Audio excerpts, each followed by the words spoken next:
It was a cool gray November morning on November 12, 1971, when Air Canada Flight 812 prepared for departure at Vancouver International Airport. The DC-8 jet was bound for Toronto, carrying over 90 passengers, including business travelers, families, and crew members who had performed the trip countless times before.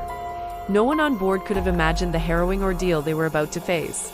An event that would make Canadian aviation history and see one flight attendant emerge as a national hero. Among the passengers that day was a man in his mid-20s named Paul Joseph Cini. He did not stand out in any way. Average height, casually dressed, polite. He boarded the plane like everyone else, with nothing but a gym bag and an oddly calm demeanor. But inside that bag, Cini carried something far more sinister than anyone could have imagined: a shotgun, a pistol, and sticks of dynamite. Cini had been planning this act for weeks. Disillusioned, financially struggling, and inspired by recent high-profile skyjackings in the United States, most notably the case of D.B. Cooper, who would jump from a plane with $200,000 just days later. Cini believed he could pull off the perfect crime. His plan was simple in theory. Audacious in execution: hijack a plane, demand ransom, then parachute into the Canadian wilderness where he would vanish forever. As Flight 812 took to the skies and leveled out at cruising altitude, passengers settled into their routines, reading, chatting, or gazing out the windows. At that moment, Cini made his move. He entered one of the rear lavatories and emerged moments later, not as a passenger, but as a hijacker. From his bag he produced a shotgun and dynamite, wired and ready. He marched down the aisle toward the cockpit, the weapons visible, his voice loud and urgent. "Do not move, this is a hijacking." Panic rippled through the cabin like a sudden storm. Screams, gasps, confusion. Passengers froze in their seats. Cini forced one of the flight attendants to take him to the cockpit, where he confronted the pilots and demanded a course change. "I want this plane diverted to Great Falls, Montana," he ordered, "and I want $1 million Canadian." The crew, stunned but composed, tried to reason with him. They explained they could not carry that much cash, that international negotiations would be needed, that fuel was low. Cini was not interested in logistics. He was desperate and dangerous. It was then that one person among the crew stepped forward, not with brute force, but with bravery of a different kind. Her name was Mary Dowie, a young flight attendant with a calm voice and steady gaze. She had training not only in in-flight service, but also in psychiatric nursing, a background that would soon prove invaluable. While Cini barked orders and waved his shotgun, Dowie quietly observed him. She noticed he was jittery, sweating, his hands occasionally trembling. He was not a hardened criminal. He was scared, unstable, and teetering on the edge.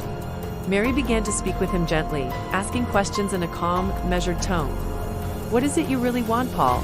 Are you sure this is the way to get it?" Her voice was like a soothing current, drawing him into conversation without threatening him. Remarkably, he began to respond, not just with commands, but with words, thoughts, even fears. While the pilots followed Cini's orders and diverted the flight to Great Falls International Airport, Mary kept his focus. For nearly 2 hours, she remained close, acting as a buffer between Cini and the terrified passengers, earning his trust and buying the crew time to formulate a plan. In Great Falls, USA authorities were scrambling. FBI agents coordinated with Canadian officials as the plane landed on a deserted section of the tarmac. The engines remained running. At gunpoint, Cini instructed the pilots to keep everyone on board. No one was to leave until the money arrived. Soon, a briefcase containing $500,000 in ransom money, not the full million, but enough to placate him, was brought to the aircraft. Along with it came a parachute, as requested. Cini was now convinced he could still carry out his plan: take the money, jump from the plane over the vast Canadian wilderness, and disappear. He instructed the pilots to take off again. This time, he said they were flying north toward Alberta. He planned to leap somewhere remote, out of reach. But as the engines roared and the DC-8 climbed back into the sky, the crew quietly moved into action. Captain Vernon Emmon and First Officer John Arpin whispered to one another in the cockpit, coordinating with Mary and the other attendants. If they were going to stop Cini, it had to be done in the air, before he jumped, and before more lives were endangered. Cini, now wearing the parachute, stood near the rear of the plane, preparing for his escape. He fumbled with the dynamite and tried to attach it to his belt, unsure of how to detonate it mid-air. The whole plan was unraveling. Mary, still calm, approached him again. "Paul, let me help you with that," she said gently. He hesitated, then nodded. In that crucial moment when his hands were occupied, his mind distracted, Mary gave the signal. From behind, one of the flight engineers lunged. Another crew member tackled Cini to the floor.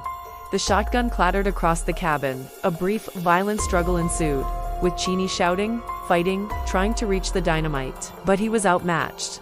The crew subdued him, bound him with seatbelt straps, and dragged him away from the emergency door. The parachute never opened. The dynamite never detonated. The crisis was over. As the DC-8 landed safely in Calgary, a hush fell over the passengers, shaken, but safe. Outside, police and security swarmed the tarmac. Cini was arrested, handcuffed, and taken into custody without further resistance. Later, during the investigation, it was revealed that Cini had no real expertise in parachuting, nor any solid plan for surviving in the wilderness. His plot was one born of desperation and fantasy, doomed from the start. Authorities concluded that without the calm, steadying presence of Mary Dowie, the situation could have ended in disaster. In recognition of her extraordinary bravery, Mary was awarded the Cross of Valor, Canada's highest award for civilian courage. She became the first woman in the country to receive the honor. Her courage had not only protected the passengers, but also diffused a volatile situation with compassion, intelligence, and poise. Cini was later convicted of air piracy and sentenced to life in prison. He served time in both Canada and the United States, eventually becoming a footnote in criminal history. A failed skyjacker whose plan was stopped not by force, but by the quiet heroism of a flight attendant. In the years that followed, the skyjacking of Flight 812 became a defining moment in Canadian aviation. It prompted new security protocols, reinforced the importance of crew training, and underscored the unpredictable nature of the human mind in crisis. But above all, it left behind a story, not of terror, but of bravery. A story of a woman who stood in the aisle of a hijacked aircraft, facing down a desperate man with explosives, and chose not to fight with fear, but with empathy. And in doing so, she saved a plane full of lives. Though Paul Cini's name faded into obscurity, the story of Flight 812 lives on in Canadian memory. It remains one of the most dramatic and least bloody skyjacking events in history. And Mary Dowie. Her story continues to inspire generations of flight crews and everyday people alike, reminding us that courage does not always shout. Sometimes, it simply speaks softly and stands its ground. And that was the incredible true story of the Paul Cini skyjacking, one of the most daring and unusual hijacking attempts in Canadian history, a story that reminds us how courage and calmness under pressure can turn the tide, even in the face of fear. If you found this story as fascinating as we did, do not forget to give it a like. It really helps us out. And if you know someone who loves true crime, aviation history, or just amazing real-life stories, share this video with them. We are always diving deep into incredible tales from the past. So if you want more stories like this one, make sure to subscribe to West is Best and hit that notification bell so you never miss an episode. Thanks for watching, and as always, stay curious, stay safe, and we will see you in the next one.